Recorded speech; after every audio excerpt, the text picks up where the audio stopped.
여러분 안녕하십니까. 사과콜라TV입니다. 5월 중순 주요 핵심 사항에 대해서 말씀을 드려보는 시간을 갖도록 하겠습니다.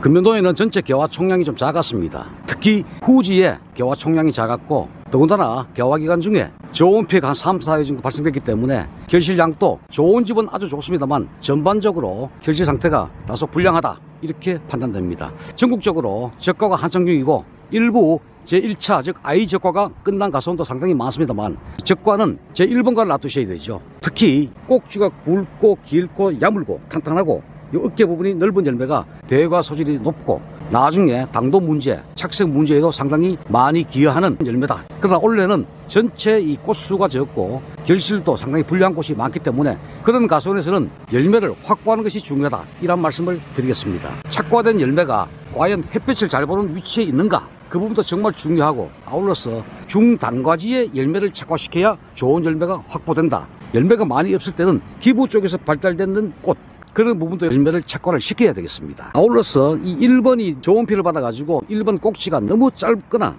열매가 없는 경우도 많습니다. 그때는 그 다음 2번이나 또는 3번 중에서 꼭지가 길고 야문 것, 거기에 열매를 부득이하게 착과시킬 수밖에 없다. 이 열매를 정상적으로 비대시키고 굵기와 착색 이런 것을 도모하기 위해서는 유엽수가 중요합니다. 적정 엽수는 1과당 엽비가 최소한 한 55에서 60매 정도가 열매 근처에 있어야 이 열매가 제대로 비대가 되고 알도 굵어지고 나중에 정상적인 당도, 또 좋은 위치에 열매를 남겨두시면 햇빛을 잘 받아가지고 착색에도 많이 기여한다. 물론 세력이 다소 약한 나무는 착과수를 다소 줄여야 되고, 또 세력이 강한 나무, 또 세력이 강한 가지에는 착과수를 좀 더 많이 착과시켜도 무방하다. 아울러서 적과 순수는 개화 총량이 많은 품종, 또한 수세가 약한 나무 위주로 먼저 적과를 하시고, 개화 총량이 적은 품종, 수세가 강한 나무일수록 적과 시기를 뒤로 딜레이 시키는 것이 더 유리하다. 그래서 세력을 다소 안정화시킬 수가 있다.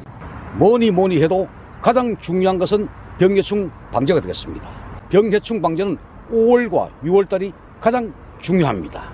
모든 병원균이 감염되고 있다. 주요 병해충 방제 대상은 갈색무늬병, 간접병, 순나방, 응애, 면충, 깍지벌레, 노린재 피해가 되겠습니다. 순나방은 5월 중하순에 햇순의 가해 여부를 보시면은 순나방이 피해를 입었다 안 입었다를 다 알 수 있고, 특히 복숭아는 5월 중하순 넘어가면서 햇순에 순나방 피해가 있나 없나 여부를 보고, 만약에 햇순이 꼬부라졌다 그러면은 그 복숭아 가수원은 정말로 그해 가을에 또는 수확 끈적 무렵에 복숭아 순나방 피해가 극도로 많이 발생할 수 있다. 감지하시고 복숭아 순나방 방조에 철저를 기해 주셔야 합니다. 일부 이 꼭지 쪽이나 열매 쪽으로도 가해를 합니다. 복숭아 심식나방은 배출물이 없고 순나방은 배출물이 있습니다. 그것이 서로 다른 점이다, 이렇게 보시면 되겠습니다. 순나방은 5월 6월에 초기 제압을 반드시 해야 됩니다. 평소 순나방 때문에 피해가 많다면 1차 살포 후에 약 일주 후대 가지고 특별 추가 방제를 하시기를 적극 권장을 드립니다. 또한 사과나무에 있어가지고 중요한 해충이 바로 응애입니다. 한번 확산되면 정말로 방지하기 어렵습니다. 약을 아무리 열심히 쳐도 특히 성목 같은 경우는 저 속속들이 가지 사이로 약재 도달이 잘 되질 않습니다. 따라서 응애 확산에 가장 취약한 부분이 그러한 부분이다. 그래서 수질 폐지 점검과 응애약 치실 때는 양량을 한 통 정도는 더 늘려가지고 충분하게 푹 치셔야 됩니다. 사과응애는 이러한 가지의 분지점 틈 속에 요 아래쪽에 특히 많이 활동을 합니다. 그리고 끈 사이 틈에도 사과응애가 빨갛게 겨울잠을 자고 있습니다. 겨울에 전장하실 때 보면은 장갑에 붉은 물이 벌겋게 묻어 나옵니다. 전박이응애는 나무 껍질 틈이나 잡초, 떨어진 낙엽 등에서 수정한 암컷 성충으로 활동합니다. 6월에 나무 위로 올라옵니다. 풀약을 치고 난 다음에 보시면은 늘어진 가지 쪽으로 풀하고 맞닿은 부분이 있습니다. 그쪽에 있는 가지 쪽으로 보면은 잎이 누렇습니다. 이게 전박이응애가 올라오고 있다, 전박이응애가 엄청 많다는 뜻이 되겠습니다. 금년도 날씨 예측을 보면은 비가 지나치게 많이 올 수가 있다, 지나치게 고온이 계속 지속될 수가 있다 예보가 되어 있습니다. 따라서 고온이 지속될 경우 늘 강조를 드렸습니다만 잎의 동화 능력이 현저히 떨어지게 됩니다. 아울러서 비가 지나치게 폭우가 3, 4일 동안 연속 쏟아질 경우에 나무 뿌리의 활동도 현저히 약화가 됩니다. 그것이 바로 엽소 현상, 갈색무리병 발생으로 연계가 됩니다. 현장 관찰 결과 응애가 발생된 것을 제가 관찰하였습니다.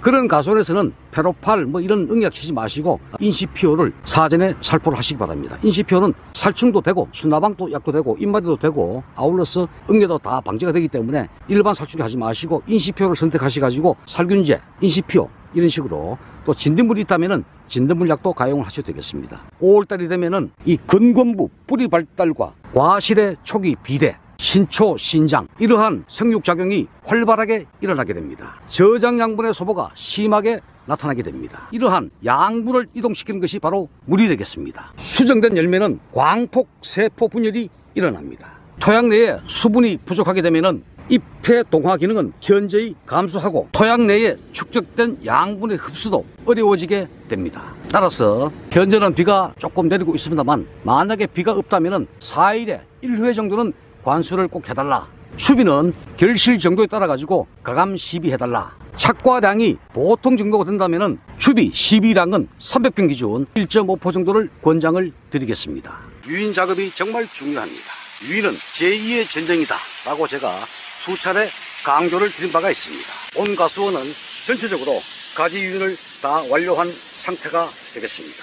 가지 유인은 첫째, 분지각 90이 매우 중요합니다. 분지각도가 나쁘게 되면 전체적으로 양분 안배가 골고루 이루어지지 않습니다. 반드시 수평되고 가지 끝은 수평 상향되게끔 가지의 각도를 맞춰달라, 이런 말씀을 드리겠습니다. 현재 이 가지는 상당히 좋은 열매가 착과됐습니다. 여기도 착과가 됐습니다. 반대편에도 좋은 열매가 착과가 됐습니다. 그럼에도 불구하고 신초가 진입된 것이 제가 이렇게 봤을 때는 대략 한 10개 내외가 나와 있습니다. 이러한 신초를 그냥 두시면 굵어지고 쓸모없는 도장지가 됩니다. 지금 딱 한 뼘인데 시간적 여력이 돌아가신다면 이 시기에 이렇게 직하향 눕혀주게 되면 신초도 억지가 되고 좋은 꽃눈이 다음에 또는 그 다음에 분화가 될 수가 있다. 제거해버리면 잎수가 적어지죠. 제거하지 않음으로 해서 그냥 수평 이하로 유인함으로 해서 잎은 그대로 보유되기 때문에 이 잎들이 또 동화 양분을 많이 만들어 가지고 각각의 눈을 충실하게 해주고 잉여 양분은 뿌리에 저장을 많이 해줄 수가 있다. 그래서 가급적이면 사용 가능한 신초는 제거를 하지 마시고 수평 이하로 유인을 시켜주면 잎도 확보하면서 그 잎들이 좋은 동화 양분을 만들어 가지고 열매 비대에도 기여를 하고 나머지 잉여 양분은 꽃눈 분화에 소요되고 뿌리에 저장이 될 수가 있다. 그 다음에 모든 생육이 있어 가지고 많은 도움을 줄 수가 있다. 지금부터는 잎이 무엇보다 중요합니다. 병은 기습적으로 발병하게 됩니다. 최근에 아카시아 나무가 상당히 무성합니다. 그 꽃을 제가 잠시 차를 세워두고 관찰해 본 결과 아주 만발하고 그 꽃들의 활력이 엄청 좋습니다. 근데 문제는 뭐냐? 활력도가 좋은데 사과나무 탄저병, 목수와 탄저병의 기주식물이 바로 아카시아 나무입니다. 근데 저 꽃이 활력도가 너무 좋다. 자, 그래서 금년도의 주요 방제 대상은 기주식물이 원체 활성도가 높다 보니까 탄저병이 우려되고 있다. 제가 직감적으로 느끼고 있습니다. 우리는 때때로 기주식물의 활성도를 보고 그의 당년도의 병 발생도 우리가 예측할 수가 있다. 농약 방제를 잘 모르시는 분들은 어떤 약을 취해야 될 것인가에 대해서 상당히 궁금해하시는 분들이 상당히 많습니다. 개인적으로 문자도 많이 오고 연락도 많이 오고 있습니다만 최근에 얼마 전에 낙화가 80% 되거든 정규 낙화 후 제1차 방제를 해달라고 말씀을 드린 바가 있습니다. 그 당시 농약은 적성병, 붉은 별무늬병이죠. 특히 배나무에 큰 문제가 되는데 사과에도 주위에 향나무가 있다면 붉은 별무늬병이 올 수 있습니다. 노란 딱지가 생기고 심각할 경우에는 잎 뒷면에 하얀 수염이 자랍니다. 그 병이 보통 보면은 꽃이고 많이 감염되고 4월 하순경 또는 5월 상순경 감염되다 보니까 전문약인 시스템램 수화제를 반드시 이어달라. 그래서 시스템램 수화제 1kg, 다이세넨 수화제 500g 추가 플러스 노린제 수나방 인마리 전문약 엠플리오 액상 플러스 진딧물이 있다면 진딧물약, 치효성 진딧물약 세티스를 같이 가용해달라.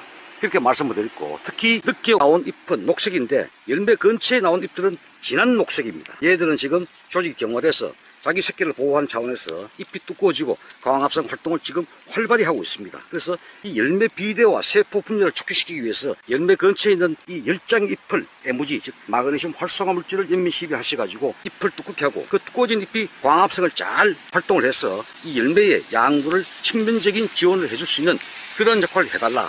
갑자기 또 비가 많이 내리고 있습니다. 또 그 다음에 제가 캡탄 플러스 로브랄, 반전 낙엽병이 많이 올 수 있기 때문에 특히 봄비가 많은 해는 이파리에 반전 낙엽병이 와가지고 낙엽을 조장하는 경우가 상당히 많습니다.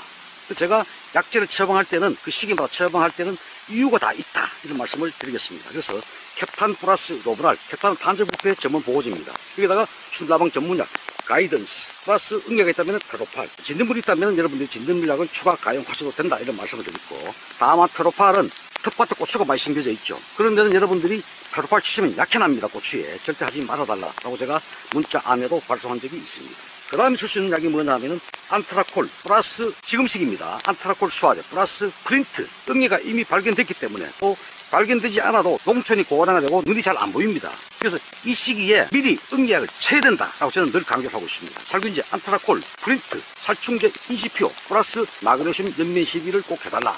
5월 하순 되면은 제가 늘 강조드렸던 인상가리의 토양 시비 300평당 30kg 정도를 토양 시비를 해달라. 인상가리의 이 가리는 순을 억제시키고 열매를 비대시키는 그런 효과, 특히 인삼피는 내년도 꽃눈 분화에 기여를 합니다. 아울러서 육아기 때는 칼슘 공급이 무엇보다 중요합니다. 5월 하순부터 7월 하순까지 칼슘 시비를 반드시 해주셔야 합니다. 일본 같은 경우는 10회 이상 살포하는 걸로 제가 알고 있습니다. 어떤 칼슘이 과연 좋은가, 흡수율이 좋은가에 대해서 다음 주에 별도로 영상을 공유할 계획이 있습니다. 여러분 감사합니다. 사과콜라 TV였습니다.